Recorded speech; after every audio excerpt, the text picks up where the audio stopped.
নমস্কার বন্ধুরা, সবাই কেমন আছো? এসো আমার রান্নাঘরের তরফ থেকে। আমি নবনীতা। আজ তোমাদের জন্য নিয়ে এসেছি অসাধারণ স্বাদের একটি ট্র্যাডিশনাল বাঙালি রেসিপি। আজকে আমি তৈরি করছি মোছার চপ।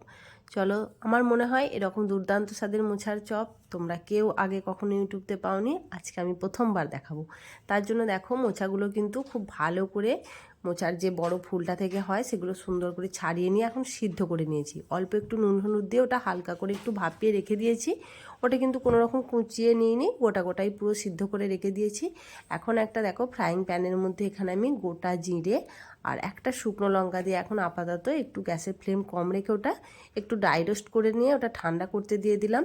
আর এখানে ওই প্যানের মধ্যে আরও একটু সর্ষের তেল দিয়ে দুটো বড় সাইজের পেঁয়াজ এখন ভাজতে দিয়েছি।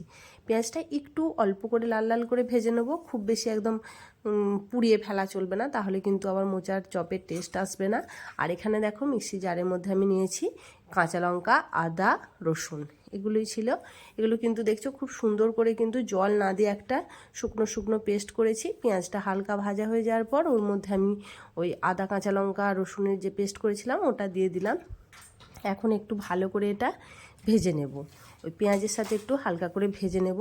খুব সুন্দর একটা স্ট্রং ফ্লেভার আসবে রসুনের, খুব ভালো লাগে খেতে, তার জন্য মোচার চপটা।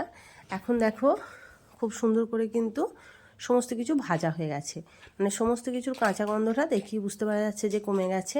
আর এখানে দেখছো মোচাটা যেটা সিদ্ধ করে রেখেছিলাম তার মধ্যে একটা বড় সাইজের আলু দিয়েছি, ওটা দিয়ে ভালো করে চটকে মেখে নিয়েছিলাম। এখন ওই ভেজে রাখা মশলাটার মধ্যে ওই মোছার মিশ্রণটা আলু দিয়ে মাখা যেটা ছিল ওটা দিয়ে দিলাম। আর অল্প করে স্বাদ মতো নুন দিলাম আর একটু হলুদ গুঁড়ো দিলাম। এখন কিন্তু খুব ভালো করে একটা নেড়ে চেড়ে খুব ভাজতে হবে, একদম শুকনো শুকনো হয়ে যাবে। দেখবে যে মোচার যে মানে পুরটা তৈরি হবে একদম হাতের মধ্যে লাগবে না। এখন কিন্তু এটা খুব চাটচাটে একটা আঠালো ভাব থাকবে। আর গ্যাসের ফ্লেম কম রেখে এটা কিন্তু একটু টাইম ধরে ভাজতে হয়, এটা একটু টাইম লাগে এটা করতে।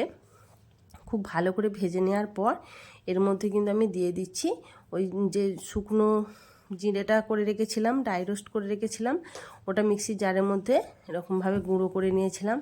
এখন ওটাও দিয়ে দিলাম। ব্যাস, এবারে গ্যাসের ফ্লেম একদম ভালো করে দিয়ে খুব ভালো করে নেড়ে চেড়ে একদম দেখো শুকনো শুকনো করে কিন্তু ভেজে নেব। আর এই সময়তেই কিন্তু তোমরা একটু ঝালটা নুনটা এগুলো দেখে নেবে, যদি তোমাদের একটু কম বেশি মনে হয় দিয়ে নেবে। ব্যাস, তাহলেই হয়ে যাবে। কিন্তু এই যে ভাজার প্রসেসটা এটা কিন্তু ঠিকঠাক করতে হবে, কেননা চপ বানাতে গেলে ভিতরে যে পুরটা আমরা চপের বেসনের গোল্লার ভেতরে যেটা থাকবে আর কি, সেটা কিন্তু খুব শুকনোভাবে তৈরি করতে হবে, একদম এরকম আঠালো ভাব হলে হবে না। এটা দেখছো পরিমাণে অনেক কমে যাবে, দেখছো আস্তে আস্তে দেখো, দেখলেই বুঝতে পারবে। যত ভাজতে থাকবে এর চটচটে আঠালো ভাবটাও কমে যাবে আর খুব সুন্দরভাবে একদম কমে আসবে জিনিসটা, মানে মিশ্রণটা অনেকটা মনে হবে কম। দেখো কিভাবে তৈরি করছি। আর যে যার ফ্লেভার মতো কেউ অনেকে এর মধ্যে কারি পাতাও দেয়, আমি যেহেতু শীতকাল তাই একটু ধনে পাতা দিয়ে দিলাম। ধনে পাতাও খুব ভালো লাগে। চাইলে তোমরা এর মধ্যে একটু কুসুম দিতে পারো, বাদাম দিতে পারো, যে যে কোনো খুশি দিতে পারো, যে যার ইচ্ছে মতো। চপ তো যার যা কিছু ভালো লাগে দেবে, অসুবিধা নেই। আমি শুধুমাত্র মোচা দিয়েই করছি।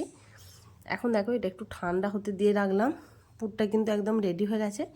এবার চপের ব্যাটারটা তৈরি করব। দেখো এর জন্য আমি বেসন নিয়ে নিয়েছি, বেসনের মধ্যে পরিমাণ মতো নুন, হলুদ, অল্প একটু হলুদ দিলাম তাতে করে কালারটা খুব সুন্দর আসে, আর একটু লঙ্কা গুঁড়ো দিয়েছিলাম আর কালো জিরে দিয়েছিলাম। খুব ভালো করে একটা মোটা পাড়া একটা ব্যাটার তৈরি করে নিয়েছি। আর তেলটা দেখো হালকা যখন গরম হয়ে যাবে সেই গরম তেলটা কিন্তু অল্প করে এই বেসনের ব্যাটারের মধ্যে দিয়ে দিলাম, যাতে করে চপগুলো বেশ একটু করকরে হয়। খাবার সোডা দিলে আসলে অতিরিক্ত তেল টানে, সেই জন্য অতটা ভালো লাগে না। এখন দেখো হাতে করে এরকমভাবে ছোট ছোট করে একটু চ্যাপটা চ্যাপটা তৈরি করে নিয়ে আর বেসনের গোল্লার মধ্যে ডুবিয়ে নিয়ে ভেজে নিলেই ব্যাস তৈরি হয়ে যাবে।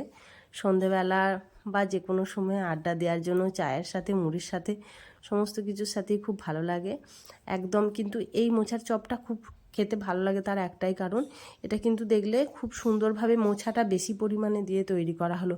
একবার হলেও বাড়িতে তোমরা কিন্তু অবশ্যই এইভাবে মোচার চপ তৈরি করে দেখো, অসাধারণ লাগবে খেতে।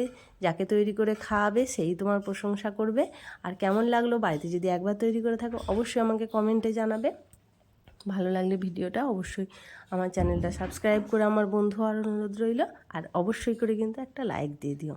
দেখো বলতে বলতেই মোচার চপ কিন্তু আমি ভাজতে শুরু করে দিয়েছি। দেখছো খুব সুন্দর করে কিন্তু একটু লাল লাল কালার করে ভেজে নিতে হবে। সমস্ত মোচার চপগুলি আমি আস্তে আস্তে করে ভেজে নিচ্ছি। বন্ধুরা তোমরা কে কোথা থেকে ভিডিওটা দেখলে অবশ্যই আমাকে কমেন্টে জানাতে কিন্তু একদম ভুলো না। আর অনেক কষ্ট করে আমরা ভিডিও বানাই, একটা লাইক কিন্তু অবশ্যই দিয়ে দিও। আর সাবস্ক্রাইব করে পারলে একটু বন্ধু হয়ে যেও যদি ভালো লাগে।